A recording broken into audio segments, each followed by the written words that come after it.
Well, thank you, Chama, for inviting me to participate in this discussion. Because there are many qualities you're looking for anybody who comes onto a board. But if I can just name a few, one is that the individual has to be visionary, has to see beyond the present and position him or herself into the future, and then position the company into that future. The person joining the board has to be knowledgeable,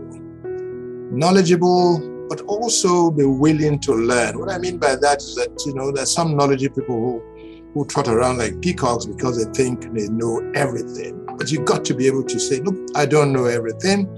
I'm willing to learn. I'll bring what I understand, what I know, but I'm willing to learn, because the world is changing so rapidly that if you think you know everything, then you're in for some big trouble.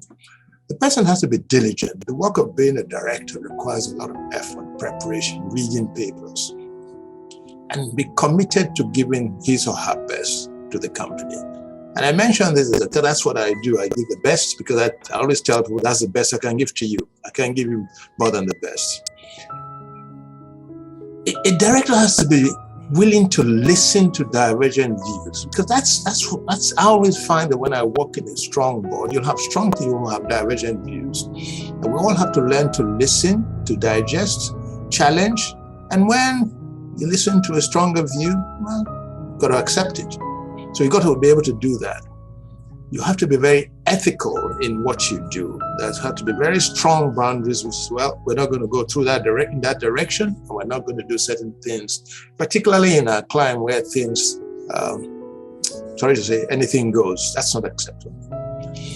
Lastly, but not the least, you have to have the strength of character to express your views, sometimes strongly, but respectfully at board meetings. So those are some of the qualities I think any director coming on a board would need to excel and to perform well in any company.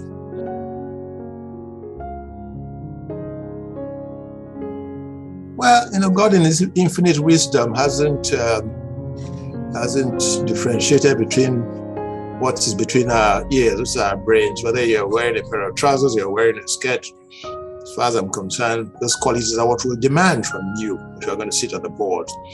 And the only things that there are different nuances, because male and female bring different approaches to life, not to the board, but to life in general. And therefore, those differences is something we've got to be able to learn to tap into by having diversity on the board, or female or gender diversity on the board.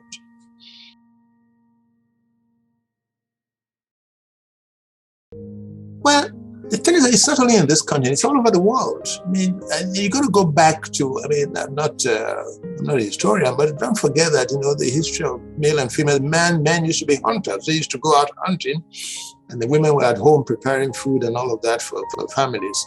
And I think that in a way that has continued for a long time. But at least in foreign countries, they have now recognized that, and some years ago, we were set targets to say, look, by year so and so, you must have at least 30% of your members of the board have to be female. And that was a driver. That was then focus our attention in trying to identify board members. But also, let's not forget that, you don't draw board members from a vacuum.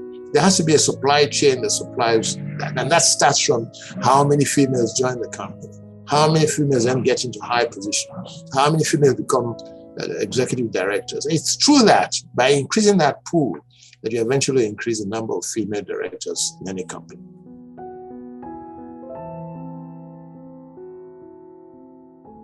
In a way, I'm going to turn it around, because you can aspire. If you don't have the opportunity to excel, then you'll never get anywhere. So it's really up to the companies to expose talented females to positions. Because if you don't do that exposure, then you can be scrambling to get on the board. And if you don't get somebody who identifies you as a talent, you'll never get on the board. This is why you want, and I'm glad that you have many more females now who are board chairmen, board directors, and then these have become role models for females who maybe hitherto would have thought that there's a famous glass ceiling and we can't get through that. There are many, many more females on boards as chairman and directors now. We'll begin to see them. And it's probably up to you as females to begin to identify potential directors and make them known to companies.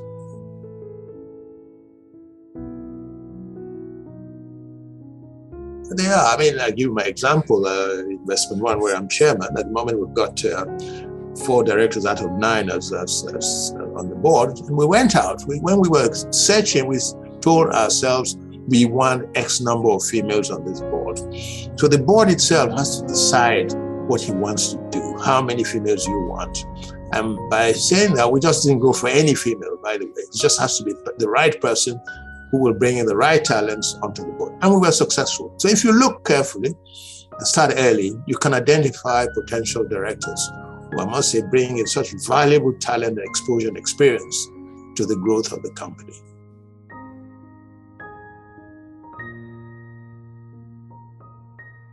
None whatsoever. None whatsoever. We identify them. And of course, we went through the normal process of interviewing, and we got them on board. We did onboarding, and I can tell you it's been wonderful having them on board, bringing different perspectives to discussions and different viewpoints, which I really cherish on board.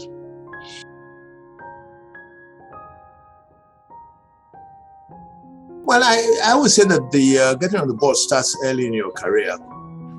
You have to excel in whatever position you find yourself. You've got to be competitive in what you do. You have to be ethical. And you have to work hard, because seat boards don't just come, they don't fall on your laps because, sorry to say, because you're a female. You have to work for it. And I'm glad that you're running this conference and I hope many more young females are listening to now know that the opportunities are there. I mean, that there are, I don't think there are males who are out on their way to say, hold back the women so that they cannot get on the board. If anything, it's just the supply chain maybe a little tight. And we have to see how you can broaden that supply chain.